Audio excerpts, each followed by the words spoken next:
être ennuyant dans les prochaines minutes parce qu'on va se parler avec Chris Prunier de chez K2. Ça va bien? Oui, ça va. Oui, déjà, c'est pas plate. Et surtout, c'est genuine, c'est vrai. Quand on voit son amour du ski, sa passion du ski, on peut comprendre pourquoi il est dans cette business-là. Et il a la chance de travailler avec K2, distribuer K2, oui. Qui l'an passé a gagné le prix du ski de l'année pour moi dans le test du plaisir de ski avec le Pinnacle. Et là, effectivement. Vous avez complètement changé la gamme de Pinnacle, que ce soit au niveau bottes et ski. Oui. Prochaine évolution dans notre famille Freeride. On parle d'une complètement nouvelle construction au niveau des skis, au niveau des bottes aussi. Qui s'appelle les Mindbender. Les skis Mindbender hommes, ski Mindbender femmes, puis la gamme de bottes Mindbender pour hommes et femmes en plus. OK. Je ne veux pas rentrer dans la nomenclature de chacun des skis, des tailles. Vas-y donc, toi, d'abord, parce que chez les hommes, le 90, 99, 108... 116.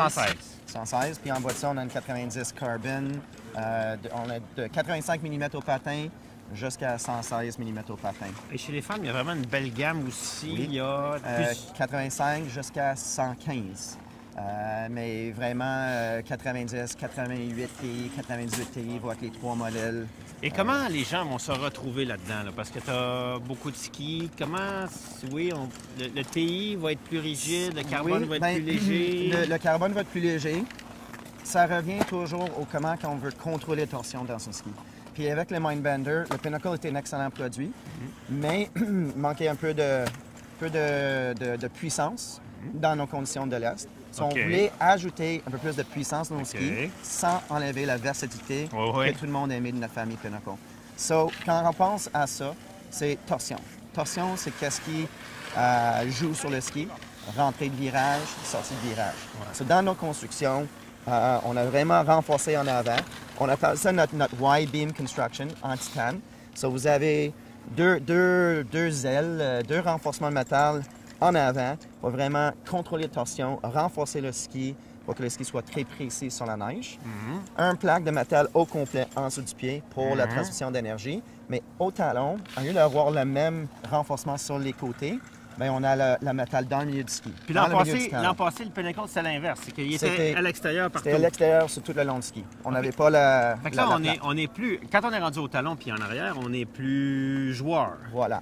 Moins juste glisser, drifting, sous-bois, moguls, poudreuses.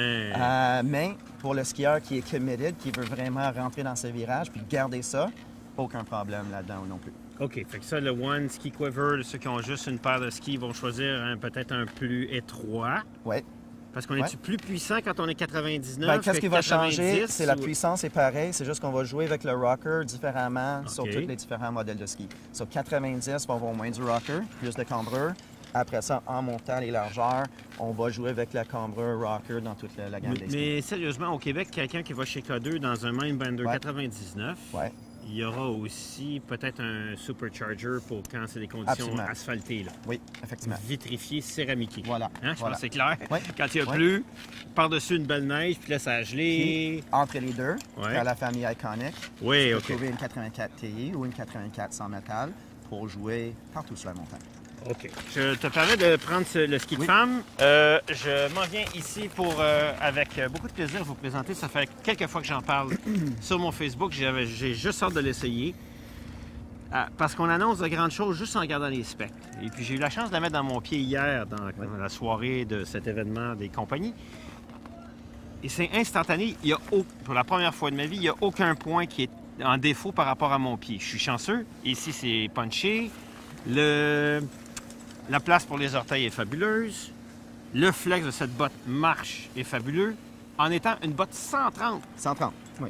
Ça, ça va être le haut de gamme de la gamme de bottes Mindbender. Pour homme. Pour homme. Pour homme, oui. Il y aura l'équivalent pour femme. 110 de flex pour femme. OK. Après ça, on a une 120 puis une 100 flex dans l'homme aussi. Ça, c'est pas juste quelqu'un qui a besoin d'une flex hyper stiff. Ouais. Tout le monde peut se retrouver dans la famille Mindbender. Mais est-ce qu'elles sont toutes avec un mode marche? Elles sont toutes avec une mode marche. Toutes avec une mode marche. Oui. Toutes avec le pin. Les pins en avant, ceux qui ont une fixation à pin. Mais on garde le din. Ça fait dans les bottes des OK, fait que j'ai pas besoin d'ajuster si j'ai, mettons, une marqueur griffon, pas griffon, une marqueur baron, puis là, je passe d'une botte à l'autre. Non. Aucun signal à échanger sur la botte. Puis, ça vient grip walk. OK. Donc, À tout de suite après, je ne la remets pas, je vais partir avec. Ça va être ma botte pour l'année prochaine. Donc, aussi, par contre, quelqu'un qui ne veut pas un mode marche, mais avant d'aller là, ça me fait penser qu'au mode marche, j'ai vu des gens arriver avec des bottes, avec des modes marche, qui sont venus pour des leçons privées. La première chose que je fais à ces personnes-là, je leur dis, changez de botte. Pourquoi? Parce que beaucoup de bottes qui ont le mode marche très, très, très penché par en avant, envoient les gens avec les genoux très, très pliés par en avant, puis sont incapables de skier sur le talon. Puis qu'est-ce qu'ils font? Ils skient d'abord avec les épaules.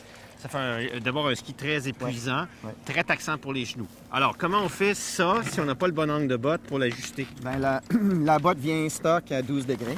OK. Mais on a un ajustement qui se fait de 10 à 17 degrés. OK, donc on peut jouer et ajuster jouer en avec haut. les deux vis sur votre clip en haut pour changer l'angle, effectivement, plus vers l'avant ou un petit peu vers l'arrière s'il faut. OK, si j'ai besoin d'ouvrir mon col ou Ben, l'avancer. tu peux aller de 2 degrés vers l'arrière ou de 5 degrés vers l'avant. Et ce que j'aime bien, c'est la facilité et l'efficacité de ce système en mode marche, avec beaucoup de débattement. 50 degrés en mode marche, 50 degrés de mouvement en mode marche. Liner est refait, il est plus léger que le liner qu'on travaille dans notre famille Recon. On a enlevé le gros rigide en avant, ça c'est plus mou. Puis en arrière, tu as une zone de flex, une zone d'accordion pour pas écraser notre talon dans la botte en mode marche. Écoute, je sais exactement qui a peur de cette botte-là dans l'industrie. Il y a 2-3 compagnies qui ont des bottes alpines avec mode marche.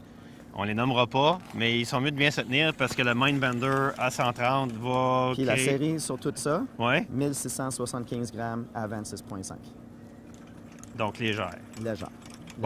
Légère et puissante. Chris, on va te remercier ton temps. Tu es quand même beaucoup. là pour faire explorer tes produits aux manufacturiers. Merci beaucoup. Puis je pense que c'est le temps pour toi d'aller manger la soupe. Ça va être temps pour la soupe.